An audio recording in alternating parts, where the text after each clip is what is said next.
Call to order the Planning Commission meeting for Thursday, July 21st, 2016. Please stand for the pledge. Pledge allegiance to the flag of the United States of America and to the republic for which it stands, one nation, under God, indivisible, with liberty and justice for all. Mr. Harlicker, will you please call the roll? Yes, Commissioner Stevens? Here. Commissioner Haas? Here. Commissioner Knobloch, Here. Commissioner Casey, Here. Commissioner Schmolke, Here. Commissioner Stevenson, Here. and Chair Schwartz. Here. All right, our first order of business is to adopt the agenda. So moved. Second. Mr. Motion. Chairman, did I see where the agenda says approval of minutes from July 21st, 2016? Yeah, we'll correct that when we get there. Thank you. Motion by Stevenson, second by Stevens. Any discussion? All in favor? Aye. Aye. Opposed? Motion carries. All right, next we have approved the minutes of our June 16th meeting. Mr. Chair, Commissioner Haas. I would move that we approve the minutes with one change. The subject should say approval of minutes from June 16th, 2016, not July 21st, 2016. Thank you. Is there a second? I second. Motion by Haas, second by Casey. Any further discussion? All in favor? Aye. I abstain. Opposed? We have one abstention, Commissioner Stevens. Otherwise, the minutes are approved. Mr. Harlicker, our first order of business, planning case 16-14. Approval for alternative exterior material for the Anoka County Gun Range Storage Building at 13299 Hanson Boulevard, Crew 2. Yes, Chair and Commissioners, the applicant is requesting that the Planning Commission recommend approval of an alternative exterior building material for a storage building that's proposed for the Anoka County Sheriff's Department's gun range. If we get the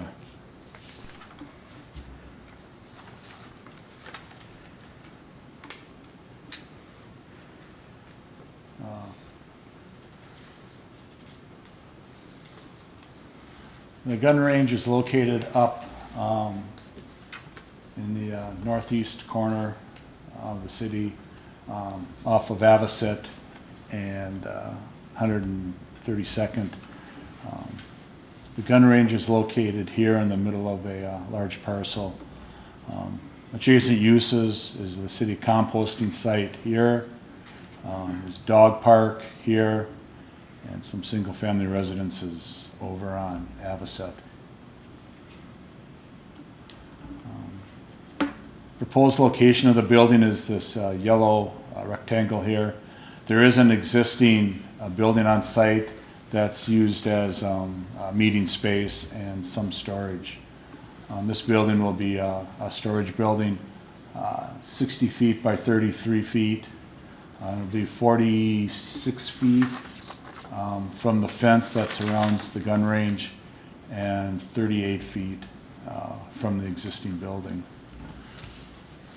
What the applicant is requesting is the use of an alternative exterior material. The type of material that is being proposed is not on the list of approved exterior materials. What they're proposing is to use the same type of metal exterior that was used on the existing building that's out there. That building was approved and got its building permit in 2012. And since then, the code has changed so that that type of metal siding is no longer approved in the zoning code. There is a provision in the code that allows the use of an alternative exterior material provided the applicant demonstrates that the modification results in better integration of the building and with the surrounding area. And the case with this building is it's really an isolated area, not visible from adjacent properties for the most part, located here. And the proposed material is consistent with the material in the building that's already out there. So they're trying to create a unified appearance on the gun range. As you can see from the air photo here, it's well within all the city setback requirements, and it will line up really with the existing building on site. Staff is recommending that the planning commission make a recommendation of approval to allow this alternative material. The applicant is in the audience with a color chip of the material and a material sample if the commission wishes to look at it. With that, I'll answer any questions. Thank you, Mr. Harlicker. Commission, any questions for Mr. Harlicker? Petitioner have anything they'd like to add? Would you like to pass around your color chip? Do you have a photo on here of the existing building? It's here in red. And you can see from the existing building has brick across the front, and the proposed building does have a brick wainscoting. This is the end that will be adjacent to the existing building. So they have blended in this side with the front facade of the other ones. The other four sides are really, it's a typical storage building with doors on either end.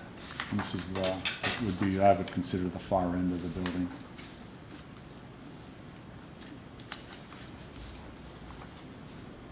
All right, we do have a public hearing in this matter, so I will open the public hearing. Is there anyone here who wishes to speak on this matter? Seeing no one in the audience, I guess there's no one to speak. We'll close the public hearing. I have been on this site numerous times and seen and been in the existing building, and it's a very nice looking building, and I think this is not there's not a problem with using this alternative material in my estimation. Commission? Mr. Chairman, Commissioner Casey. I too went up to see the site, and it seems to, I concur with what you said, it seems to fit in just fine. I see no reason to deny it. Anyone else? Is there a motion? Mr. Chair, Commissioner Schmolke. I'll make the motion that in planning case 16-14, the planning commission will recommend approval of the request to allow an alternative metal siding for the reasons stated in the minutes here. And is there a second? Motion by Schmolke, second by Stevens. Any further discussion? All in favor? Aye. Opposed? Motion carries. This is a recommendation by the Planning Commission and will be decided by the City Council at their August 3rd meeting. Good luck. Thank you.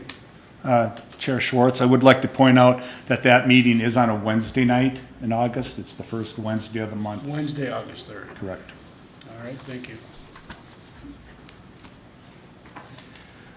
Our next case is planning case 16-17, an ordinance to opt out of state temporary health care dwellings statute.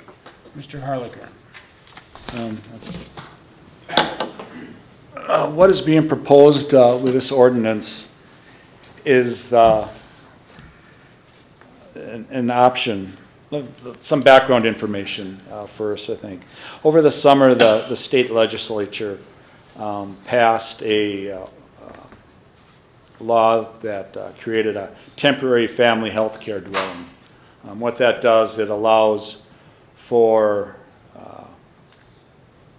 a small dwelling, 300 square feet or less, a temporary structure that could be placed on the premise. Only one person could use the unit, and the permit would be valid for 6 months, which may be renewed once for 6 months. The resident that could be utilizing the dwelling would have to have some sort of mental or physical impairment that would require them to stay there. Part of the ordinance, or included in the state law, was a clause that gave communities the option to opt out of the law. And that's what's being proposed with this ordinance. There were several reasons why staff is recommending this. The main one is there's very little track record of this. It hasn't been used very often, so there's some question as to how this will actually work. It's not clear as how the water will be supplied, sewer hookups, things like that, and how it will comply with those type of codes. It's not clear how, the dwellings would actually be placed on the site. It would have to meet current setback requirements. And it's just the basic reason why we're proposing this is to give the city an opportunity to study the law further and to come up with some possible local changes that we could incorporate. The law takes effect on September 1st, so we're trying to get this ordinance in place by then. It's not a permanent situation. The city could at any time in the future, after completing the analysis, further analysis, could decide to opt back in the ordinance. For instance, if the legislature changes it next session and clears up some of the issues that cities have questions on, we could go through this same process again and opt back in. The proposed ordinance will be placed in section 11-601, which is kind of the general regulation sections for single-family residential districts, which is the district that these dwelling units could be allowed in per state statute. And the language is pursuant to authority granted in Minnesota statute section 462.3593 subdivision 9. The city of Coon Rapids opts out of the requirements of that section. And so it's really a fairly simple ordinance that's being proposed. So that's it from staff. And if you've got some more specific questions, Doug could also help answer those. Thank you, Mr. Harlicker. Commission, any questions for Mr. Harlicker or Mr. Johnson at this time? Mr. Chair? Commissioner Casey? I see it referred to these dwellings as RVs. Is that the case, or are they different? Chair Schwartz and Commissioner Casey, that's a little bit of a vagueness. They do have to be assembled elsewhere and then brought to the site.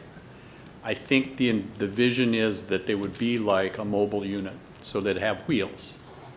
And one of the parts of the statute that's kind of unclear is how big a vehicle actually could tow these things to the site.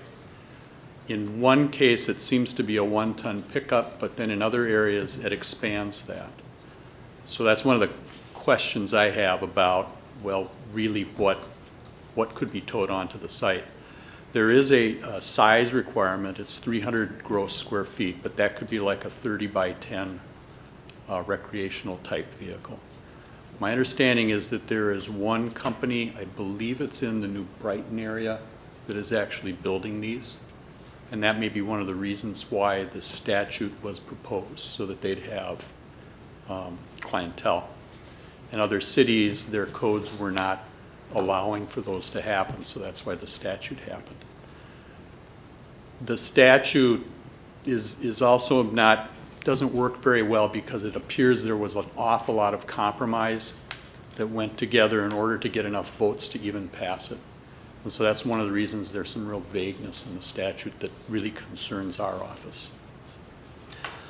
The other big thing that Mr. Harlicker touched on that I'd like to amplify is that this would, if we just allowed this to happen, it would greatly increase the scope of what people could put on their properties in perhaps the driveway. Right now, we do allow RVs to be on properties, but it's got to be, I think, a maximum of 3 days within 30. So this would amp that up to 6 months with the possibility of an additional 6 months. So that's a pretty big magnitude of increase before we've had a chance to really take a look at these. Thank you, Mr. Johnson. Any other questions? Mr. Chair. Commissioner Schmolke. Mr. Johnson, is there a process that the companies or whomever would have to go through to get a permit to put the vehicle on a residential property for use, or I guess what's the process? Was it just anyone can come and? Yeah, Chair Shorts and Commissioner Schmolke, the statute, if communities want to go ahead and leave the statute in place and not opt out, the statute does provide for a permitting process. We did not put a lot of that data in for you, but just to hit on it, there's that 300 gross square feet requirement. They have to bring in a permit. They have to identify the person that's going to be living there, what they're, I'm not sure how this would work because we have HIPAA regulations, but they would have to say that this person qualifies through some sort of doctor's statement, which we would imagine have to keep on file in some way. There is a $100 permitting fee, which probably wouldn't be enough to cover our costs in monitoring and processing the permit, although there is a provision that allows us to change that so we can go higher. It has to have water hookup and sewer hookup, but there's some vagueness there as to how that is. I mean, it might just be a spigot hose into the unit instead of being hooked up directly into the system. And you might have like a retaining tank for the unit instead of going into our sewer system, sanitary sewer system, which means we'd have a honey truck maybe coming out. A lot of interesting things about that whole process that is not really well set up by the permitting requirements as identified in the statute. So one thing we would like to do is if we were going to permit these things, first of all, take a look and see what other communities are experiencing that are allowing them. And I should note that a number of communities now have passed the opt-out ordinance. Burnsville was the latest one, I think I read in the paper that they passed it. But we want to see what's the experience, and then perhaps we can tailor our own permitting process that would get at some of the problems. But with this thing coming online September 1st, it doesn't give us a lot of time to do that. Thank you. Mr. Johnson, would this opt-out have a sunsetting clause, or is there any time requirement that the city would have to relook at the issue?